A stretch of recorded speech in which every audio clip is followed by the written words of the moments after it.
ಪೊಸೋಟು ಪ್ರದೇಶದಲ್ಲಿ ಜಲಾವೃತ ಭೀತಿ, ಶಾಶ್ವತ ಪರಿಹಾರಕ್ಕೆ ಒತ್ತಾಯ.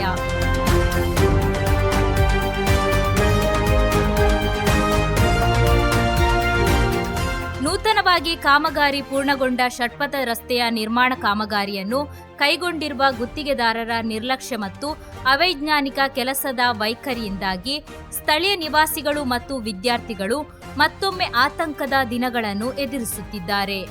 ಮಳೆಗಾಲದ ಆರಂಭದಲ್ಲೇ ಸುರಿಯುತ್ತಿರುವ ಮಳೆಗೆ ನೀರು ಹರಿದು ಹೋಗಲು ಸೂಕ್ತ ವ್ಯವಸ್ಥೆ ಇಲ್ಲದ ಕಾರಣ ಪೊಸೋಟು ಮಲ್ಹಾರ್ ವಿದ್ಯಾಸಂಸ್ಥೆ ಮತ್ತು ಪರಿಸರದ ಮನೆಗಳು ಜಲಾವೃತವಾಗುವ ಭೀತಿಯಲ್ಲಿವೆ.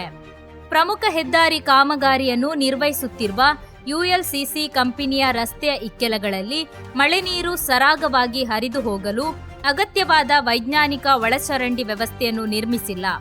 ಈ ಕಾರಣದಿಂದಾಗಿ ರಸ್ತೆಯ ಮೇಲೆ ಸಂಗ್ರಹವಾಗುವ ದೊಡ್ಡ ಪ್ರಮಾಣದ ಮಳೆ ನೀರು ನೇರವಾಗಿ ಶಾಲೆ ಮತ್ತು ಸಮೀಪದ ವಸತಿ ಪ್ರದೇಶಗಳಿಗೆ ನುಗ್ಗುತ್ತಿವೆ.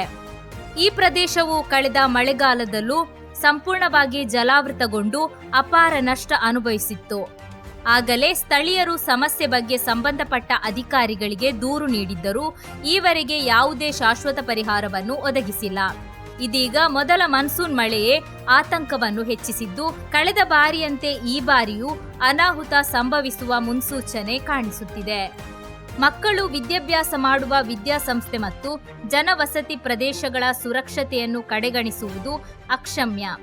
ದೊಡ್ಡ ಮಟ್ಟದ ಅನಾಹುತ ಸಂಭವಿಸುವ ಮುನ್ನವೇ ಗುತ್ತಿಗೆದಾರ ಕಂಪನಿ ಮತ್ತು ಸಂಬಂಧಪಟ್ಟ ಆಡಳಿತ ಮಂಡಳಿಗಳು ಎಚ್ಚೆತ್ತುಕೊಳ್ಳಬೇಕು.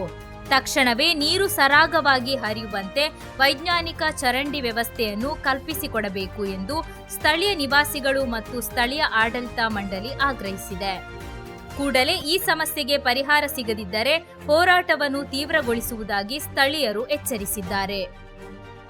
മലഹറിന്റെ മുറ്റത്തുള്ള ആ ഒരു ഏറ്റവും വലിയ ദുരന്തം വരാനുള്ള ഒരു കാരണം, കഴിഞ്ഞ പ്രാവശ്യം വെള്ളം വന്നിട്ട് മലഹർ മുങ്ങി എത്രയോ ലക്ഷങ്ങളോളം നഷ്ടപ്പെട്ടു. ആ നഷ്ടപ്പെട്ടതിൻ്റെ ഭാഗമായിട്ട് ഒരു സഹായവും നമുക്ക് ഒരു ഭാഗത്തുനിന്ന് കിട്ടിയിട്ടില്ല.